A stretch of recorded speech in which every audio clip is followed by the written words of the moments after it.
Welcome to the Great Wash Debate, Unraveling the Myths of Hair Care. That's what we're going to do today, people.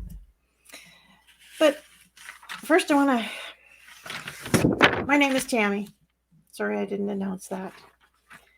And I want to tell you, I'm still utterly blown away that I look in the mirror and I see a beautiful woman. I love my hair. I love my skin. I love my eyes. I love myself. It wasn't always like this. This is not always how life was for me. It was September 1972. It was my first day of third grade. And I remember walking into the room and I saw this young boy. Oh my goodness. He was so cute. Brown curly hair, dark brown eyes. Adorable. I looked at him and I thought, ooh, we're going to get married one day. And then I sat down and we had class and whatnot. And then, we go out for our first recess. And my so-called future husband and his two friends start bullying me and being mean to me and calling me names and telling me I'm ugly and telling me I'm an idiot and telling me, oh my goodness, it was horrible. They called me so many names. The one that I remember the most was Tamara Tomato. Tamara's my legal name. And I was recovering from a sunburn first day of third grade because, I have this pale skin and all I do is go black and white with polka dots. But they also called me skinny, stupid, idiot, pale face, slimy, greasy girl because I had greasy hair back then. It was horrible, absolutely horrible. And it really destroyed how I looked at myself for a long time. And because of that, I spent many years trying to figure it out. Blue eyeshadow, not a good look on this girl. No. But I tried it back in the 1980s, early 80s, junior high school. I tried everything when it came to makeup. I have learned the keys to being able to understand and to know what I need personally for me, my hair type, my face shape, my skin tone, all of that I figured out. I'm a cosmetologist, so a lot of that was college education, figuring it out. But a lot of it was personal research, I'll tell you that. And so I now know the most important things for you to know about yourself so that you can look your personal best and feel your personal best. So important. It really is. So today, we're going to talk about shampoos and conditioners. All right. There's a lot of myths about washing hair, and I'll tell you a few of them today. Number one, you need to wash your hair every day. Skipping daily hair washing can be quite beneficial for many people, and there are several good reasons to consider stretching out the time between shampoos. This is important, you guys. Preserving natural oils in your scalp and on your hair. Preventing dryness and irritation. enhancing your hair health, maintaining hair color. Like I do red in mine, and that likes to leak out pretty quick. So, yeah, my red color stays because of this practice. Saving time and energy. You'll get better styling results with your hair. And there's environmental considerations. Wow, that was a long word to say, considerations. Incorporating these practices depends on your hair type, lifestyle, and personal preferences. Some might find a happy medium with washing every other day, while others might stretch it to washing once a week. It's all about finding what makes, your hair feel and look its best. And today I'm going to focus on preserving natural oils. I want to talk about natural oils. When I was younger, I had overactive sebaceous glands, and I truly believe it's because very harsh products were used on my hair, and my hair was washed every day. It's just, back in the day, that's what they did. So, yeah. So, natural oil production in the hair the oil itself is called sebum, and it's secreted through your sebaceous glands that are right underneath and beside your hair follicle. And they offer a lot of benefits to your hair health and appearance. A couple of those are it naturally moisturizes your scalp. And a lot of people seem to forget that our scalp is made of skin and it needs moisture. It needs to be nourished, just like the skin on our face and the skin on our body. It's exposed to the elements and it needs help. So it having the natural oils on it helps it a lot. And having that natural oil also helps protect your hair from the elements. So what happens is, like, this is your hair strand, okay? And let's say the root is down here and the sebum's coming from here. And the sebum kind of works its way down the hair root. It goes around it and around it. And if you're washing it every day, it probably maybe gets to here. So the longer you let your hair sit and the more you brush it, the more that oil is going to nourish your hair. I used to always joke with my ex-mother-in-law when we go camping. She had short hair, so it wasn't that big, but we did highlight her hair. And this is back in the day of pulling it through a cap, bleaching the crap out of it, and, craziness. But she would go the entire weekend without washing her hair. And I told her, I said, that's good for it.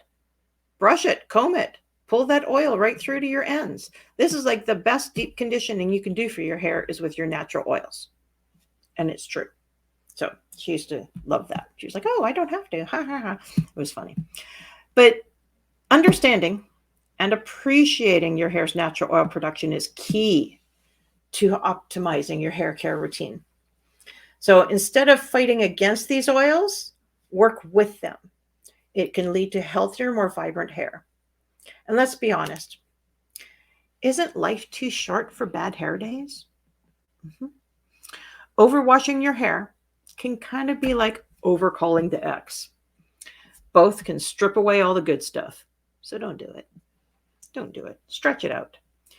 So another myth is that the more shampoo you use, the cleaner the hair. Not necessarily. Okay, so I don't like shampoos with sulfates. Sulfates are made to produce bubbles. All right. And when sulfates are in there, they will produce bubbles. That's the human factor. We love to see the bubbles. The bubbles aren't what clean your hair. The bubbles are more like a decorative thing, okay? And the sulfate goes into your hair and it swells your hair up and can cause damage. All right. So a lot of products have sulfates in them to give it that human bubbly experience, but it's not doing anything good for your hair. It's as it is, as soon as we get our hair wet, your hair is a pH of 4.5 to 5.5. And as soon as you get it wet, water is a pH of 7 naturally. So it's going to swell your hair up anyways. You don't need it to swell up any more than that with the sulfates. You just don't need that. And so get a sulfate-free shampoo. You only need like a nickel size at the most. You need to emulsify it in your hands first. And you need to concentrate. Sorry, I'm going to take my glasses off and show you. You need to concentrate on your scalp and your roots. Okay. So don't worry, if you have like super long hair, don't worry about down here, just up here, scalp and roots. And depending on how long you go between shampoos, oh, there goes my hair. Is that right? Yeah. Okay. Depending on how long you go between shampoos, you might not get any bubbles that first shampoo. Okay. If you're doing 2 shampoos, like I wash my hair every 3 to 4 days. So I generally do 2 shampoos because I do use product in my hair. My hair gets oily. I need 2 shampoos. And so I do 2. And the second shampoo sometime doesn't get me very many bubbles. But I'm okay with that because my hair is clean when I'm done. And I shampoo here. Okay. And, my hair is shorter now. It was longer at one time in my life. But once I'm done shampooing here, I'm not pulling it through to the ends. I did it again. When you rinse your hair out, all that shampoo that's on your scalp and your ends is running through the rest of your hair. So unless you have like a ton of hairspray and product on your ends, on your long ends, you don't need to put shampoo through to your ends, okay? Sorry, that's my little pet peeve. So for most hair types, this guideline works well. Though there are circumstances where people have very thick or long hair and may find that they need a slightly larger amount to fully cover their scalp and roots. Remember, it's just your scalp and your roots, though. It's not all the way to the ends. The key is to adjust based on personal need without overdoing it, ensuring the hair stays clean, healthy, and vibrant. Okay? I'm not going to tell that joke. Oh, maybe I will. Why do multitaskers use only a nickel-sized amount of shampoo? Because when you've got 101 things to do, who has the time for rinse and repeat? It's kind of sorry. Okay, so the next myth, I'm going to grab a drink here before my throat gives out on me.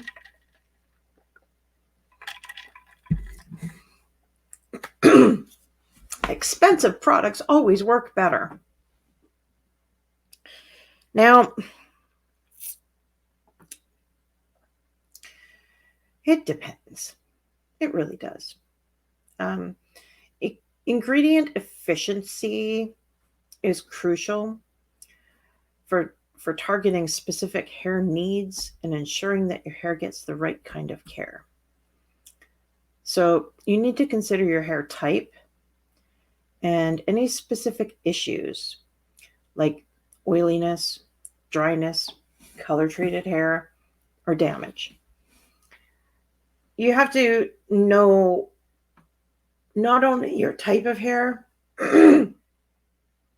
but your current hair circumstance. Okay. So my type of hair, I've got fine hair, but I've got a lot of it. It's color treated and it's bleached. Like I got bleach in the front. So I do need different products. I use different conditioners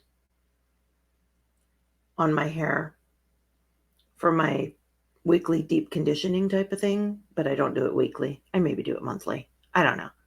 I'm some people do that a lot more often than I do. With shorter hair, it's easier though because you get it cut off sooner. So yeah, but I tend to use more of a mask in my blonde because I need to do some bond repair in my blonde. That is very important, ladies. If you get your hair lightened, whether they call it a lightener or a bleach or I don't know what other names they're using nowadays, it's still going in and pulling a lot of color out of your hair. It's swelling your hair up, it's damaging your hair. You need to do something to repair it. So I use like a bond repair treatment. I also use a mask on it. Just depends. Just depends. So anyways, so that's like my hair itself, other than texture, which I'll talk about in the next video. So your hair itself and the circumstances your hair is under. All right. Those two things are what you need to know when you're trying to determine the products to use on your hair. Just like a mystery novel in a plain wrapper, the best shampoo might not come dressed in a flashy bottle. Sometimes the real plot twist is finding salon quality hair care without the high price tag. It's a thing. Like I say, JCPenney. I worked at JCPenney and they might not have the most educated stylists about all the products there because they have a lot of different product lines. Thankfully, I had worked with quite a few of them before I worked there, so I was able to sell them with the education people needed. Your best bet is to go to a smaller salon to get educated about products that you think you want to use. Yeah. So why are shampoo and conditioner bottles the same size? I don't get it. I'm like, really? In our family, we've all got shorter hair. So our shampoo runs out way before conditioner. And then they sell them together in a package deal. I'm like, ugh, so frustrating. But basically what I've learned is they do this for practical and for marketing reasons. When they have them in the same size bottles, there's aesthetic and branding consistency. They say that it's consumer convenience. I don't know that I believe that, but okay, if you guys want to believe that. And then there's manufacturing efficiency, which makes sense. You know, when they're manufacturing, they want all the bottles to be the same size. It's easier to set everything, blah, blah, blah. It's a marketing strategy and it's a perceived value thing. So, yeah, it is what it is. It's one of my big frustrations in life, but the standardization tends to dominate for its branding and production benefits. I don't know. Maybe they enjoy equal shelf presence as much as we enjoy happy hour. I don't know. I just don't know. It's crazy. Yeah. So if your family has longer hair, like everybody has longer or thicker hair and stuff, they probably will go through more conditioner than shampoo, the opposite of us. So the key is to find your opposite family and then co-op shop together. Yeah. If you use the same products, there's that obstacle too. So now the next one is about double washing. Okay. Or like washing your hair twice in one session. All these bottles will say, shampoo, rinse, repeat. Shampoo, rinse, repeat. Shampoo, rinse, repeat. That was what we did back in the 1900s. It's definitely not highly recommended anymore because of education, knowledge, all these things. The only reason you would wash your hair a second time is if you have heavy product buildup, if you have very oily hair, if you're washing it like every 2 to 5 days, 7 days, whatever. If you're doing a pre-treatment cleansing, if you have had heavy perspiration from working out or mowing the lawn or whatever, and if you're living in a very polluted environment. So double washing isn't necessary for everyone or for every wash. It's best used selectively based on your hair's exposure to products, oils, and dirt. Overwashing can strip your hair of its natural oils. So it's important to consider your hair's health and needs when deciding how often and when to implement a double wash. So choosing the right products. Like I said, it's important to know your hair type. Your scalp condition is very important to know too. So if you look at your scalp like this, and if you see any flakes, you've got a dry scalp. If you don't see any flakes or anything, but it's shiny, then you got oily. If you don't see shiny and don't see flakes, it's normal. Mine is normal, which kind of, I have dry skin on my face, but on my scalp is now normal because I don't know how to explain it, but it's like you have to train your sebaceous glands. And it took a full summer of going through greasy hair hell to get to the point that my sebaceous glands calmed down. But I can talk about that in a video someday. It was quite crazy. So let me see here.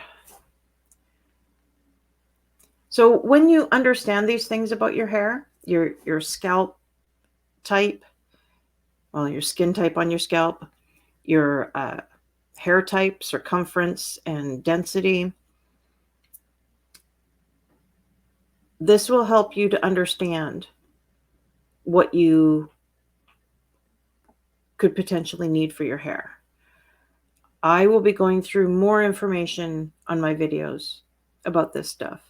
I don't want to overdo the feeding of information to you right now. I'm doing this in little tidbits, okay? So I want you to understand what your hair circumference is and your hair density. So how many squares per hair, how many hairs per square inch, and the circumference of your hair. That will tell you whether you have fine hair, medium hair, coarse hair,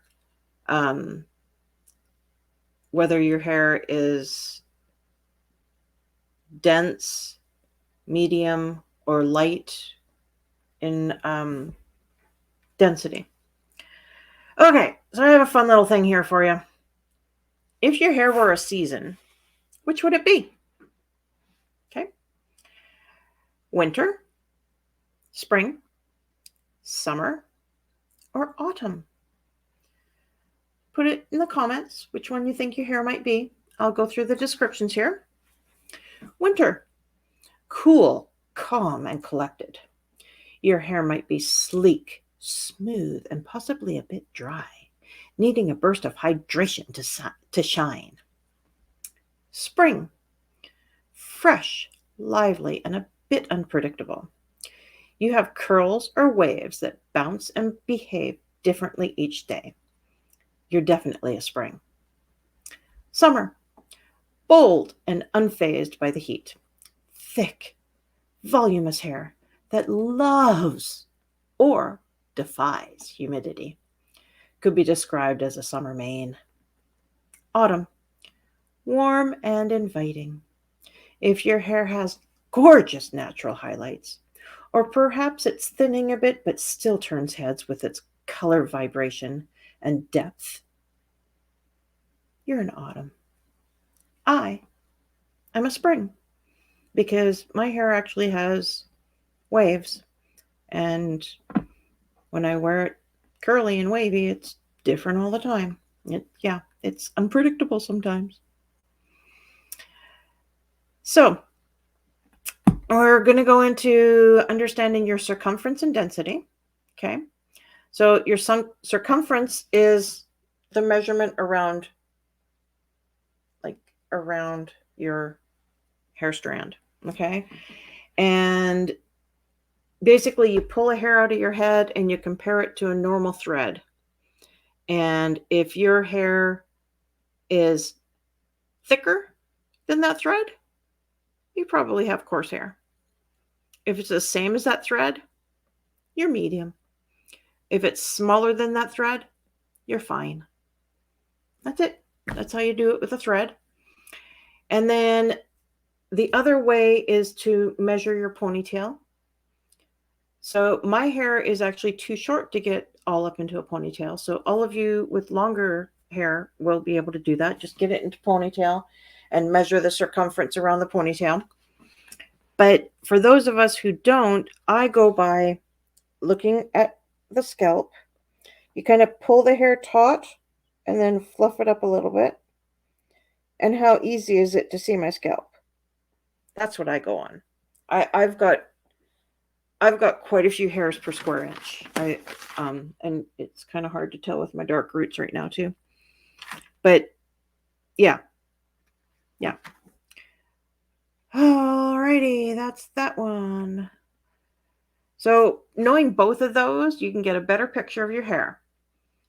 So yeah, my hair is fine with high density. What's yours?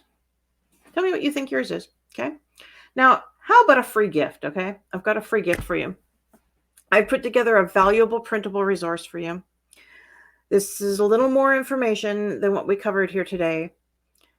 But just send me a direct message with "Measure Your Hair's Mojo, please," and I will send you a link to it. It is called Measure Your Hair's Mojo: Guide to How to Determine Hair Properties at Home Using Simple Tools. So I hope you now have a better understanding of your hair type and how to care for it with proper shampoo and conditioners. Whatever your hair type is, I encourage that you learn to embrace it and find products that can assist you in your hairstyling adventures. Don't be leery of trying new products on your hair. Just make sure that you understand what you're trying first. Join me next time as we dive into hair texture. Also, come join me in my upcoming workshop. This workshop, please just come. It's free, and it is going to be the bomb. It's going to be fabulous. It's at www.findyourdreamlife.com. And I will put it in the comments as well. So until next time, remember, in the world of hair care, sometimes the real root of the problem is just needing the right information. This is Tammy Gurgis signing off and asking God to bless you with grace and abundance. I'll see you next time. Bye.